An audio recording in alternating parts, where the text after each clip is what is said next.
მოგესალმებით ცარკო სამზარეულოდან, დღეს მიდე შემოგთავაზოთ უგემრიელესი რაგუს რეცეპტი.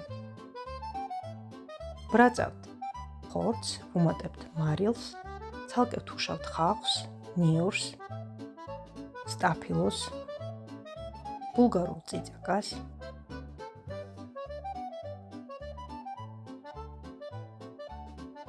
პაპრიკას,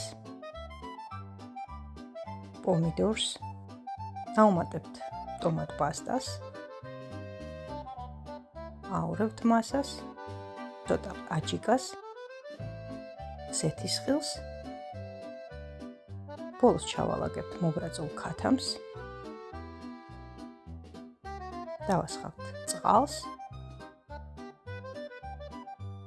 ქინძს დავამატებთ ბოლოს და სულ ეს იყო. გამოვიდა უგემრიელესი, რეცეპტს იხილავთ აღწერაში, მე კი ამით დაგიმშვიდობებით. დროებით!